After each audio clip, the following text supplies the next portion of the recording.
right. That moves us on to number 10 on the agenda, the approval of the minutes of the September 9th, 2024 board meeting. Do I have a motion? Mr. Hogan.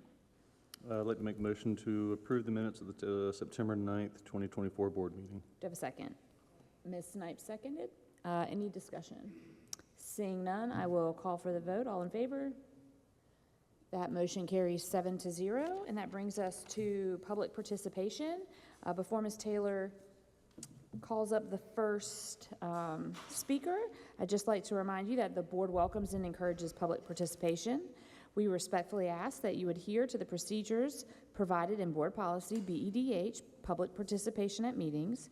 Your comments should be limited to 3 minutes and must remain on either the topic noted on your sign-in form or a listed agenda item. Questions asked during public participation will be handled in accordance with Board Policy BEDH. And Ms. Taylor. Thank you, Madam Chair. Susan Adams is here to speak about material approvals.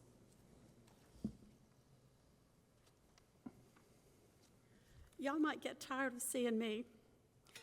Last meeting, I shared my concerns about the approval process for supplementary materials. As I said then, I would like to encourage you to trust our district's highly qualified teachers to select the supplementary materials they believe that would enhance their teaching and their students' engagement in learning. I urge you not to add layers of approval of supplementary materials to the time teachers spend creating engaging lessons that magnify the standards. I would also encourage you to consider the work of our school librarians. They are also highly qualified. In most cases, they have a master's degree and have additional teaching experience. These highly qualified professionals use multiple professional selection materials and reviews in selecting materials to purchase for their school libraries, and also in selecting the materials that they will read. These professionals work closely with teachers to suggest materials for them to use in creating their lessons and projects. The school librarians have studied child and young adult development. They most often read some of the new materials that they're putting on the shelf before they even go on the shelf. They know their patrons. They can recommend books, journals, websites that'll help the students in their academic use and also in their leisure use. Please don't insult highly qualified teacher and librarian professionals by requiring their selections of supplementary and library collection materials be approved by another layer of folks. Those folks would not be involved in creating the content, and they won't be cognizant of the reasons and needs for the materials that are selected. Trust the professionals that this district has hired. And remember, other Richland and Lexington districts have higher pay scales than ours. Let's not give our teachers yet another reason to move to neighboring districts where they might think that the grass is greener. Please respect our teachers and librarians. Jason Bainham is here to speak about special education.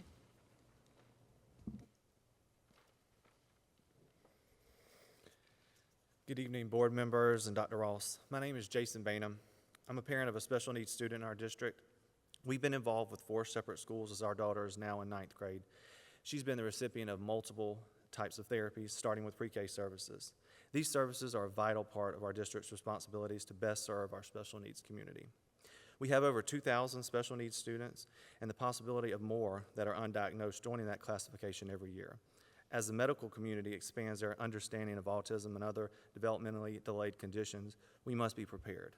Our district must support our special education classrooms with technology to support these students and teachers. Music and art are some of the most common ways that we reach these students, my own student included. They grasp information more readily when paired with something that catches their interest or that they are able to understand. Are we recruiting teachers and aides specifically to our special education classrooms? Are we engaged with these teachers weekly to see how our administrators can continue to help reach these students? Are we providing the informational resources to our community with regards to 504 and IEP plans? We should not be putting up roadblocks nor making it difficult to get our students on these plans. Our goal as a district is to teach and reach all students.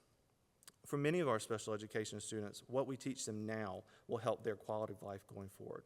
Many parents are looking for help from the professionals within our district. We have excellent teachers and aides who love our special needs students and possess a level of patience and understanding that not everyone has. We need to support and provide the resources and opportunities for growth for our special education instructors, and supporting our students with IEP and 504 plans will make our entire district even stronger and more productive. Thank you for the opportunity. Kim Murphy is here to speak about overtaxing.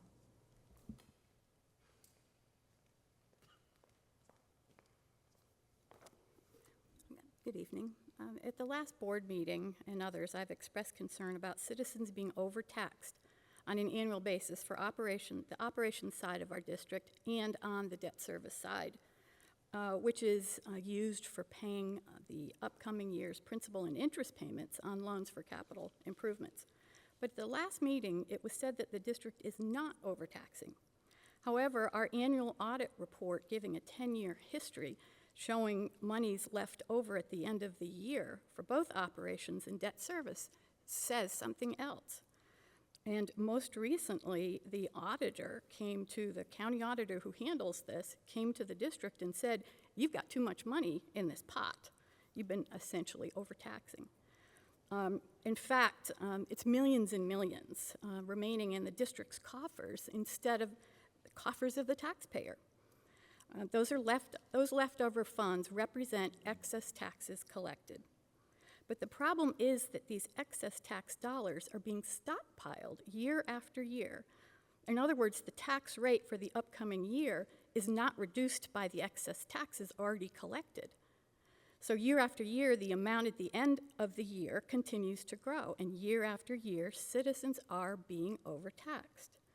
Now, another problem is that some of the excess tax dollars collected is used for other things and not the items that were on the budget.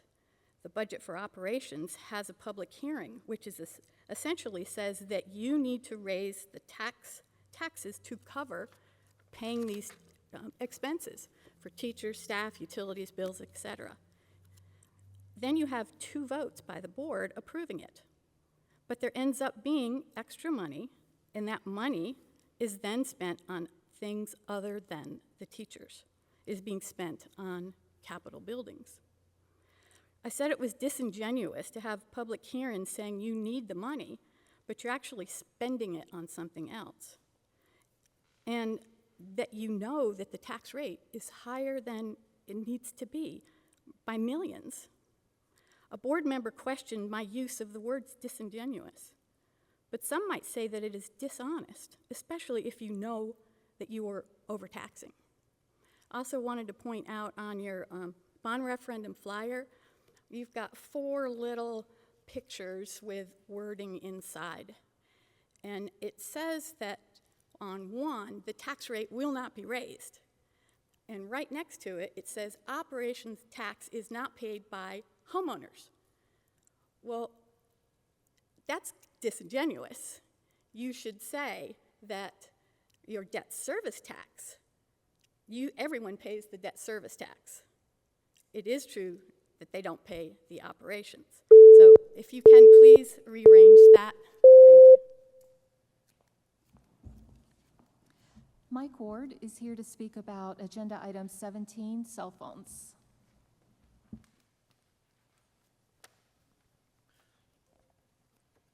Good evening, everybody. My name is Mike Ward.